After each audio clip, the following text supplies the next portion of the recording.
ګورې ورونو هر څه خو د الله په لاس کې دي خو یو انسان بل انسان ته اړ دی او بیا هم تاسو خوشبخته یاست چې چانس مو مخې ته ناست دی وروره ته رښتیا وایې زه خو به تاسو ته درواغ نه وایم رښتیا خبره درته کوم درواغجن د خدای دښمن دی وبخښئ ما ته زنګ راغلی بله وعلیکم السلام محمد خانه څنګه یې ښه په خیر یې شکر دی چیرې یې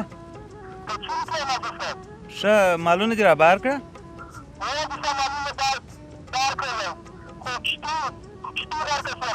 څه کښتۍ غرقه شوه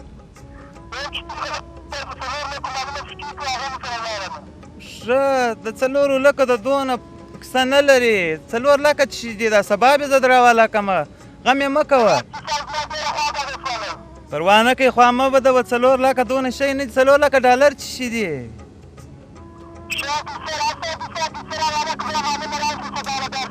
سمه ده سبا د خیره به زه دراواله کومه ښه خدای دې مرسي په مخه دې ښه ورونو وبخښئ ما کیسه درته کول خو زه هم یو وخت ستاسو په شان وم خو ما او ستاسو ترمنځ صرف دغونه فرق شته چې تاسو سواداره او زه بې سواده یم ورور جانه ستا قربان سم ته خو موږ ته د پیسو پیدا کولو لاره وښیې د ژوند تر اخره پورې به ستا غلامي وکړو نه ورونو تاسو زما غلامي مه کوئ تاسو د خپل مور او پلار غلامي وکئ خو تاسو زه خپل مقصد ته رسوم خو یو شرط لرم هغه دا دی چې تاسو به د خپل مور او پلار څخه اجازه اخلئ زه یو دوست لرم چې پاسپورټو په څانګه کې کار کوي زه به اوس زنګ ورته ووایم د هغه څه به معلومات وکړم او تاسو ته به د ایران پاسپورټونه راواخلم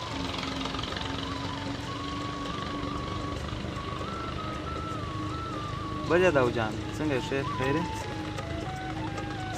و حاجي عبدالعلي خبرې شکر دی تاسو ښه یاست زما یو 3 دانې د ایران پاسپورټونه پکار وو څه د ایران پاسپورټونه نشته نو څه وخت را رسېږي سمه ده سږ کال نه را رسېږي سمه رسېږي خدای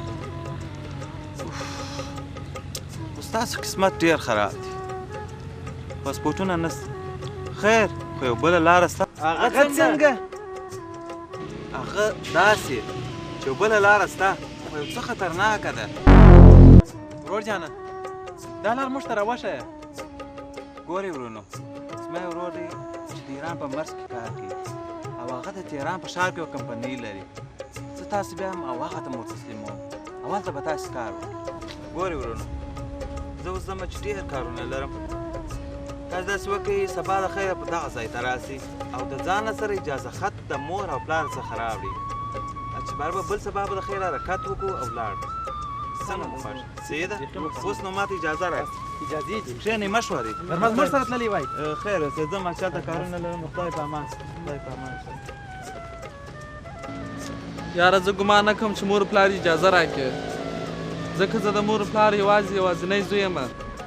کښېنه کرار اجازه چې شي غواړي اجازه دې په ما پورې اړه لري په ما پورې بس اوس ما زیات کتابونه راواخله راځه چې ځو عشقونه دي منظرې دي میلې منظرې راواخله کتابونه راځه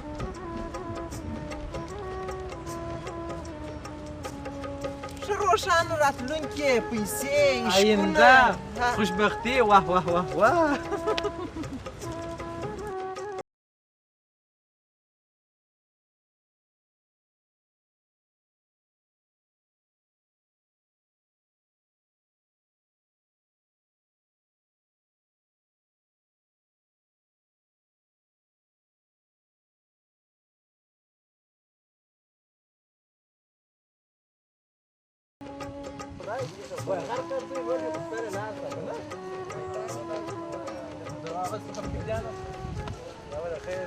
دای مراوله دا څونه ودرېدله